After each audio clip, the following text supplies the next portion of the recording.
मरकुस रचित सुसमाचार 4 अध्याय।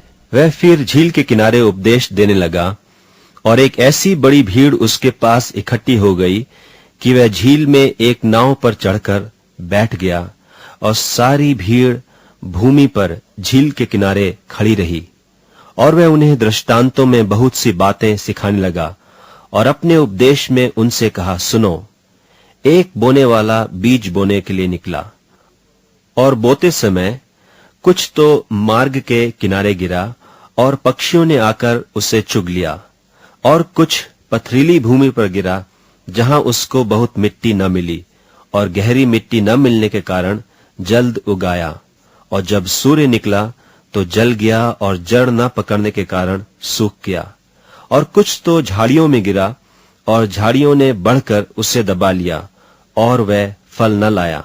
परंतु कुछ अच्छी भूमि पर गिरा और वह उगा और बढ़कर फलवंत हुआ, और कोई 30 गुणा, कोई 60 गुणा और कोई 100 गुणा फल लाया। और उसने कहा, जिसके पास सुनने के लिए कान हो वह सुन ले। जब वह अकेला रह गया तो उसके साथियों ने उन 12 समेत उससे इन दृष्टांतों के विषय में पूछा। उसने उनसे कहा, तुमको तो परमेश्वर के राज्य के भेद की समझ दी गई है, परंतु बाहर वालों के लिए सब बातें दृष्टांतों में होती हैं, इसलिए कि वे देखते हुए देखें और उन्हें सुझाई न पड़े, और सुनते हुए सुने भी और न समझें, ऐसा न हो कि वे फिरें और क्षमा किए जाएं। फिर उसने उनसे कहा, क्या तुम यह दृष्टांत नहीं समझते? तो फिर और सब दृष्टांतों को क्यों कर समझोगे? बोने वाला वचन बोता है।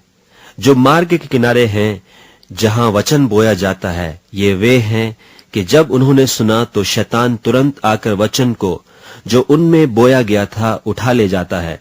और वैसे ही जो पथरीली भूमि पर बोए जाते हैं, ये वे हैं कि जो वचन को सुनकर तुरंत आनंद से ग्रहण कर लेते हैं, परंतु अपने भीतर जड़ न रखने के कारण वे थोड़े ही दिनों के लिए रहते हैं। इसके बाद जब वचन के कारण उन पर क्लेश या उपद्रव होता है तो वे तुरंत ठोकर खाते हैं। और जो झाड़ियों में बोए गए, ये वे हैं जिन्होंने वचन सुना और संसार की चिंता और धन का धोखा और वस्तुओं का लोभ उनमें समाकर वचन को दबा देता है और वह निष्फल रह जाता है। और जो अच्छी भूमि में बोए गए, ये वे हैं जो वचन सुनकर ग्रहण करते और फल लाते हैं, कोई 30 गुणा, कोई 60 गुणा और कोई 100 गुणा। और उसने उनसे कहा, क्या दिए को इसलिए लाते हैं कि पैमाने या खाट के नीचे रखा जाए? क्या इसलिए नहीं कि दीवट पर रखा जाए? क्योंकि कोई वस्तु छिपी नहीं, परंतु इसलिए कि प्रकट हो जाए, और न कुछ गुप्त है पर इसलिए कि प्रकट हो जाए। यदि किसी के सुनने के कान हो तो सुन ले। फिर उसने उनसे कहा, चौकस रहो कि क्या सुनते हो। जिस नाप से तुम नापते हो, उसी से तुम्हारे लिए भी नापा जाएगा, और तुमको अधिक दिया जाएगा। क्योंकि जिसके पास है उसको दिया जाएगा, परंतु जिसके पास नहीं है, उससे वह भी जो उसके पास है ले लिया जाएगा। फिर उसने कहा, परमेश्वर का राज्य ऐसा है जैसे कोई मनुष्य भूमि पर बीज छींटे और रात को सोए और दिन को जागे, और वह बीज ऐसे उगे और ऐसे बढ़े कि वह न जाने। पृथ्वी आप से आप फल लाती है, पहले अंकुर, तब बाल, और तब बालों में तैयार दाना। परंतु जब दाना पक जाता है तब वह तुरंत हंसिया लगाता है, क्योंकि कटनी आ पहुंची है। फिर उसने कहा, हम परमेश्वर के राज्य की उपमा किस से दें और किस दृष्टांत से उसका वर्णन करें? वह राई के दाने के समान है कि जब भूमि में बोया जाता है तो भूमि के सब बीजों से छोटा होता है, परंतु जब बोया गया तो उगकर सब साग पात से बड़ा हो जाता है, और उसकी ऐसी बड़ी डालियां निकलती हैं कि आकाश के पक्षी उसकी छाया में बसेरा कर सकते हैं।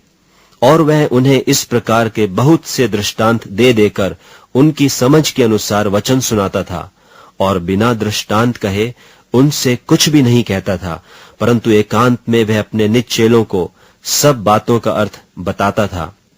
उसी दिन जब सांझ हुई तो उसने उनसे कहा, आओ हम पार चलें।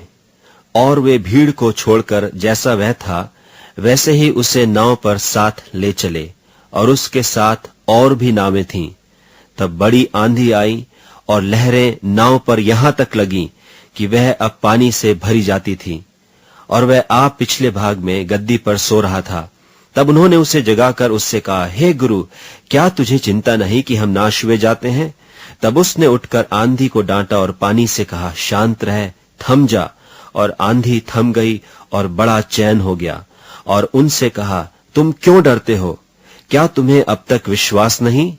और वे बहुत ही डर गए और आपस में बोले, यह कौन है कि आंधी और पानी भी उसकी आज्ञा मानते हैं?